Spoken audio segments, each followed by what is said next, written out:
Basic math with एके में आपका स्वागत है। आज हम एक नए टॉपिक पर बात करेंगे और वो है समीकरण।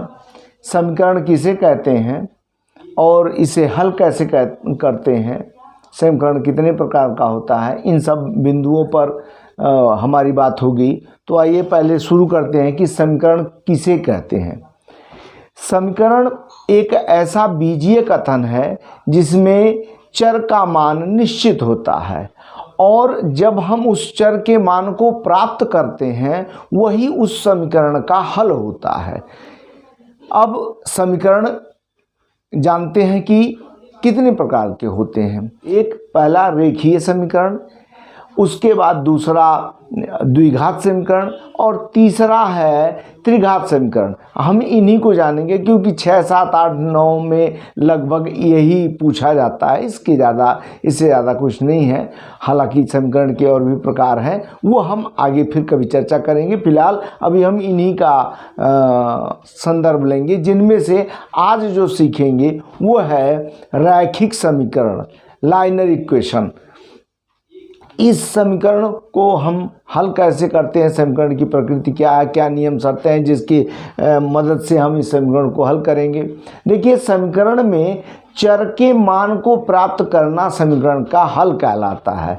चर अर्थात वो अक्षर संख्या जो किसी समीकरण में जिसका मान निश्चित होता है, वही उस समीकरण का हल भी होता है और हम चर के उस मान को प्राप्त करते हैं।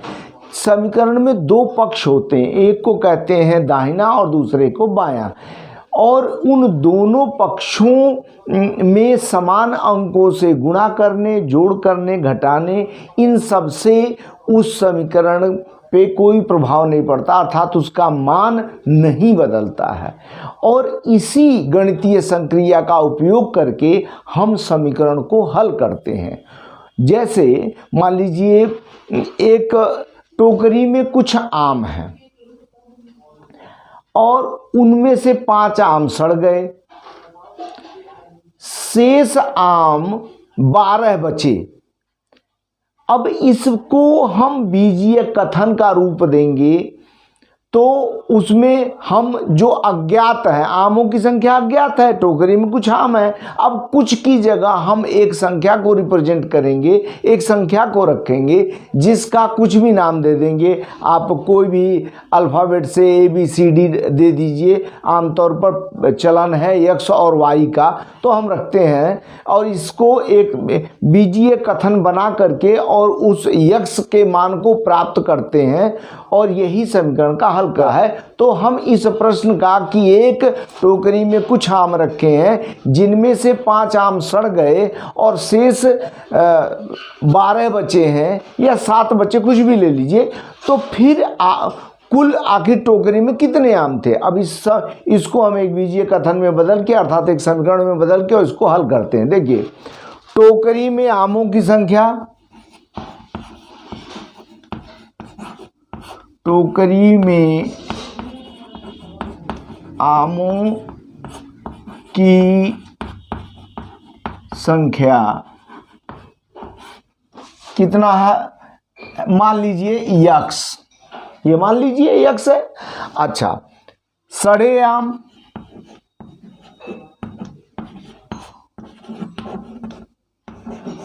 सड़े आम बराबर 5 हो गए, शेष आम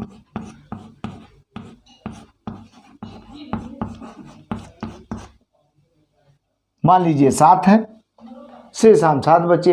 अब इसको हम एक कथन में या एक समीकरण में हम परिवर्तित करेंगे तो समीकरण में परिवर्तित करने पर क्या रूप इसका होगा X ऋण 5 बराबर 60। अर्थात X जो टोकरी में आम थे उनमें से 5 सड़ गए तो शेष जो बचे हैं वो 7 हैं। ये हो गया समीकरण।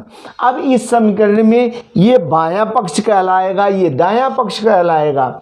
और समीकरण को हल करने के लिए समीकरण के दोनों पक्षों में यदि हम किसी संख्या से गुणा करते हैं, जोड़ करते हैं, घटाव करते हैं, तो उसके मान में कोई परिवर्तन नहीं होता और इसी के द्वारा हम समीकरण को हल करते हैं। और जो गणितीय संक्रिया अर्थात जो प्रक्रिया हम अपनाते हैं जोड़ने, घटाने, गुणा का, वो उसके आगे लिखते हैं। ठीक है, हम इसका एक संक्षिप्त रूप भी आगे जानेंगे, पहले हम हल करते हैं, देखते हैं। अब यहाँ पर ये बना, अब इनमें हमें करना क्या है कि जो हमारा बायां पक्ष है उसमें हम देखते हैं कि ये ऋण 5 है। इस ऋण 5 को, क्योंकि यहाँ पर यक्स अक्षर है, अब इस अक्षर में जो अचर संख्या, इसको अचर संख्या कहेंगे, इस अचर संख्या को समाप्त करना होता है। जिस तरफ चर संख्या होती है उसमें उस तरफ के अचर संख्या को समाप्त करके हम चर संख्या का मान प्राप्त करते हैं, ये प्रक्रिया अपनाते हैं। तो इधर ये चर है और ये अचर है, इस अचर को ख़त्म करना है। तो ये ऋण 5 है, इसके चिन्ह को ध्यान रखेंगे, ये ऋण 5 है, तो ये खत्म कैसे हो सकती है? ये अगर हम इसमें 5 जोड़ें तो ऋण और धन मिल करके खत्म हो जाएगा। तो हम यहाँ पर अगर धन 5 जोड़ दें तो ये खत्म हो जाएगा। यही ध्यान देना कि कैसे उसको खत्म करना। गुणा से खत्म होगा, भाग से खत्म होगा, जोड़ने से खत्म होगा, घटाव से खत्म, कैसे खत्म होगा? तो यहाँ ये ऋण है तो इसका विपरीत है धन, गुणा का विपरीत है भाग। तो यहाँ पर ये ऋण है तो हम धन करेंगे। तो देखिए यहाँ पर लिखेंगे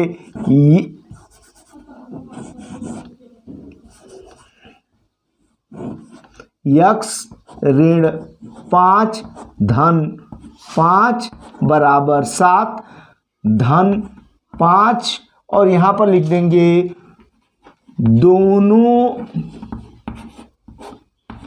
पक्षों में 5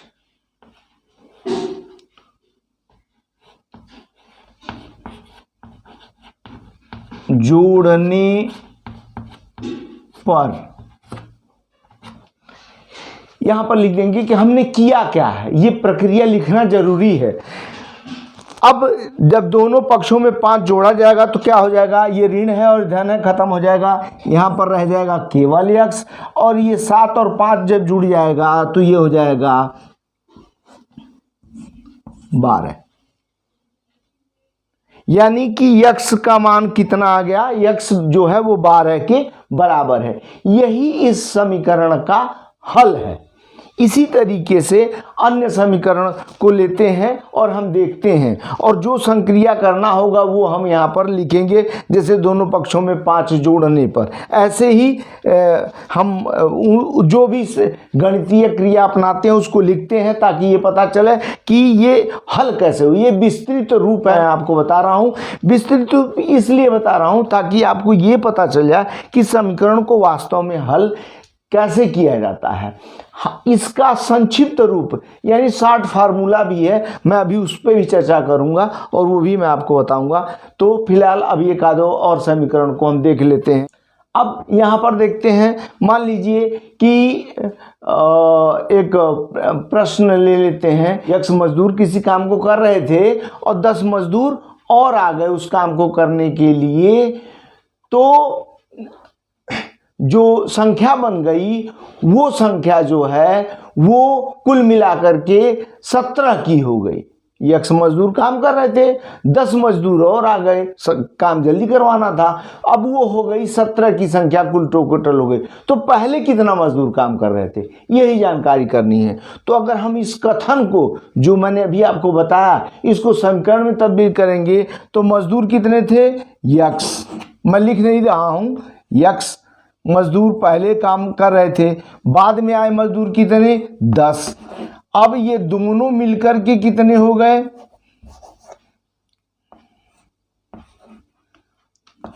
ये हो गए 17। ये एक समीकरण बन गया।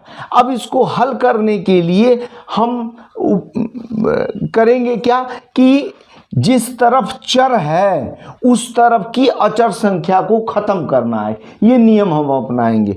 तो इस पर है 10, 10 को हमें खत्म करना है। ये है चूंकि धन 10 यानी कि प्लस है इसमें, तो इसमें से इसको ये माइनस से खत्म होगा, इसका ठीक उल्टे से खत्म होगा। तो अब यहाँ पर है ये x और ये है +10 और -10 कर देंगे, और यहाँ पर 17 - 10 कि दोनों पक्षों यहाँ पर लिखेंगे भी, दोनों पक्षों में 10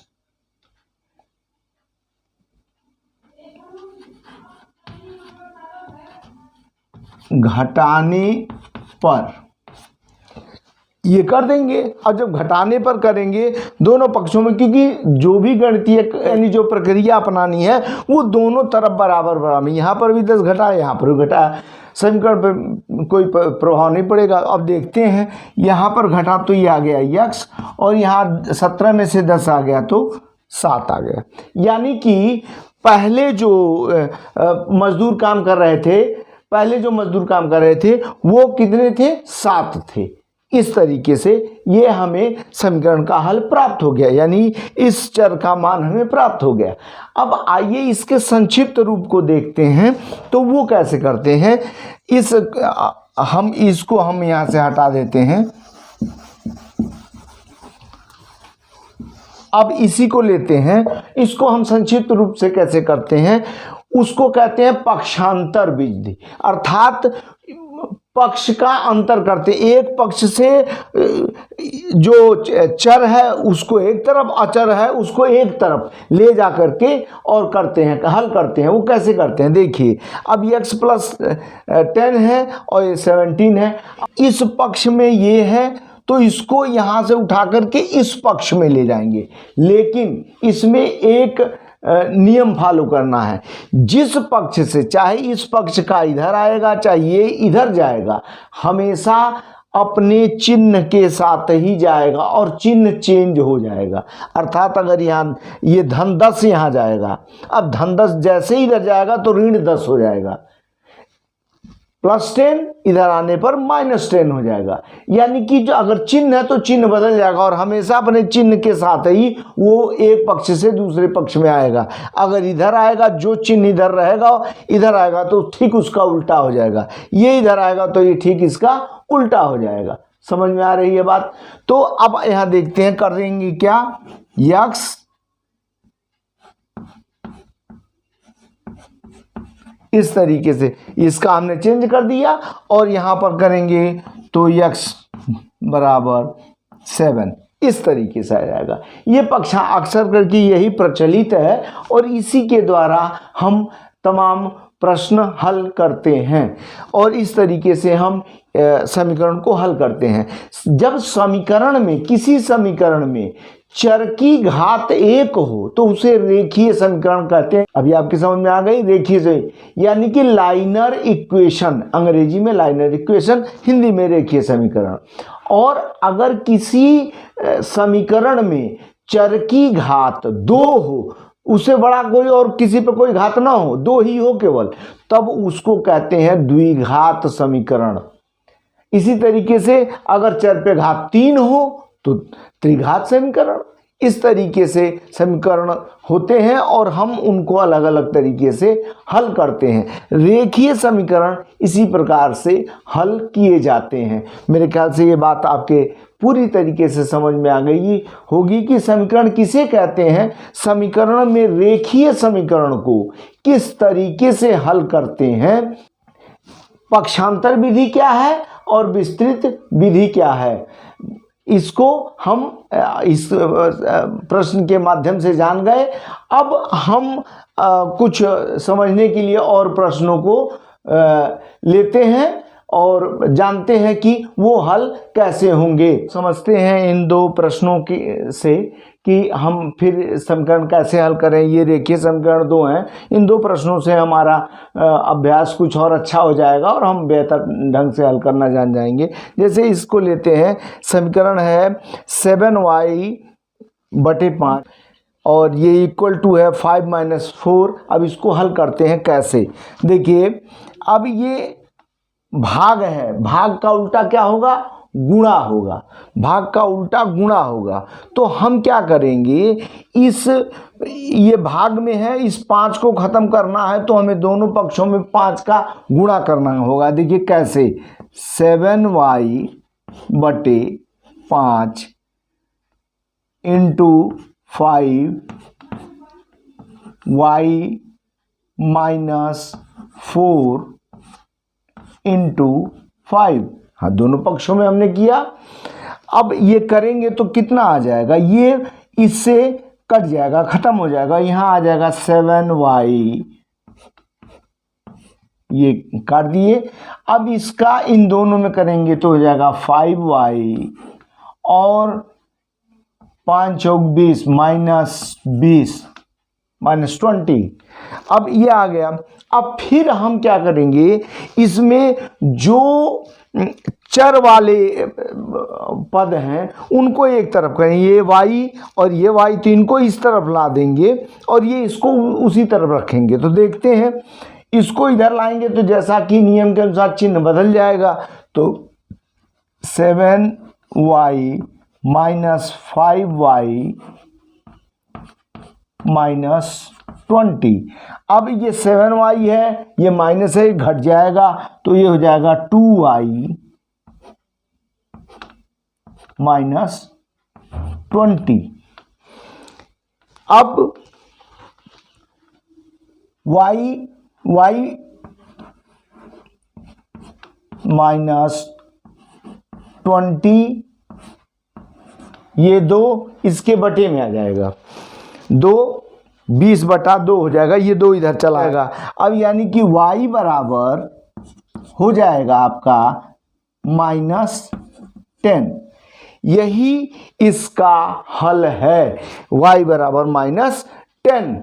अगर आप चाहें तो चेक कर लें और देख लें, अपने उत्तर की जांच कर लीजिए। तो जांच करके देखते हैं, यहाँ देखते हैं, मैं यहाँ पे जांच कर देता हूँ। तो y की जगह जहाँ भी y माइनस 10 रखेंगे, 7 इंटू माइनस 10,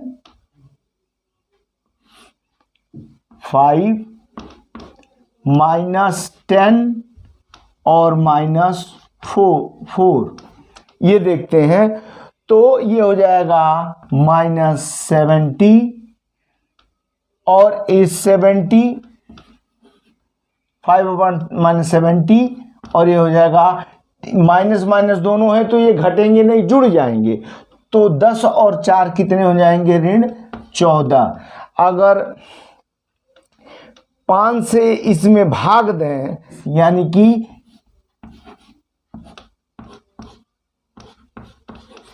दायां पक्ष बराबर बायां पक्ष, यानी कि हमारा उत्तर सही है, दोनों तरफ एक बराबर है। तो इससे ये हमें पता चलता है कि y का जो मान हमने यहाँ प्राप्त किया है वो बिल्कुल ही सही है। अब अगले प्रश्न के बारे में जानते हैं, ये मेरे ख्याल से आपके समझ में आ गया होगा। अगले प्रश्न को देखते हैं। 5x plus 7y equal to 2x minus 8। अब इसको देखते हैं, हल करते हैं। तो हल करने में अब हम यहाँ दोनों पक्षों को देखेंगे। 5x प्लस 7y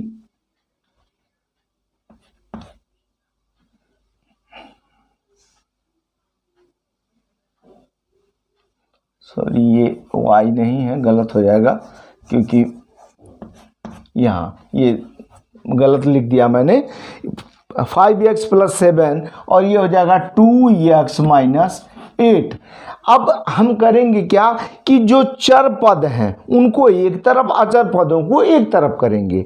तो इसको इधर ले जाइए, चाहे इसको इधर ले आइए, इसको उधर ले जाइए, बात तो एक ही है। तो यहाँ करते हैं 5x और इसको इधर लेके आते हैं। तो ये धन है तो इधर आएगा ऋण 2x और ये उस तरफ भेज दीजिए। तो ये ऋण 8 है और ये भी जब इधर जाएगा तो ऋण 7 हो जाएगा। अब ये प्लस है ये माइनस है तो घट जाएगा 3x, और ये ऋण ऋण दोनों है तो ये दोनों जुड़ेंगे कब, तो 8 और 7 ये हो जाएगा ऋण 15, और अब x बराबर इस ऋण 15/3, इस 3 को इससे भाग देंगे तो कितना हो जाएगा, x बराबर आ जाएगा ऋण 5, 3 पचे 15, ये कट जाएगा, आ जाएगा x बराबर 5। यही इस समीकरण का हल है। तो हमने देखा कि अब आप चाहें तो इसको चेक कर सकते हैं। चेक करने के लिए आप देख लीजिए, आप यहाँ रखिए, दायां पक्ष और बायां पक्ष दोनों बराबर हो जाएगा। आप आया था कितना, ऋण 5, तो ये हो गया 5 गुणे से जुड़ा हुआ है, ऋण 5 धन 7, ये 1 में हो गया, और बराबर ये 2 गुणे ऋण 5 ऋण 8। अब देखते हैं, 5 पचे 25, ऋण 25 धन 7 बराबर 5 दूना 10 ऋण 10, और ऋण 10 और ऋण 8। अब ऋण 25 में से 7 जाएगा, कितना बचेगा, 18। यहाँ पर करते हैं ऋण 18, और ये ऋण 10 है और ऋण 8 दोनों जुड़ जाएगा, ऋण 18, यानी दायां पक्ष बराबर बायां पक्ष। इस प्रकार हमने जो x का मान ऋण 5 प्राप्त किया वो मान एकदम सही था।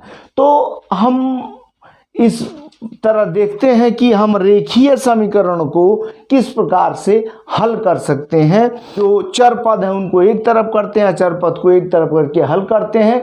हम इसको संक्षिप्त रूप से, ये जो मैं दिखाया हूँ आपको, ये संक्षिप्त रूप है, इससे पहले विस्तृत रूप है। विस्तृत रूप अगर मैं इसी को हल करता विस्तृत रूप में तो वो ज़्यादा लंबा होता, इसीलिए आजकल लोग बच्चे भी संक्षिप्त रूप का इस्तेमाल करते हैं ताकि कम जगह पे ज़्यादा सवाल को आसानी से हल किया जा सके। तो संक्षिप्त रूप ज़्यादातर इस्तेमाल किया जाता है। मैंने तो आपको बस यूं ही बताया ताकि आप बात समझ लें कि ये इक्वेशन हल कैसे होते हैं।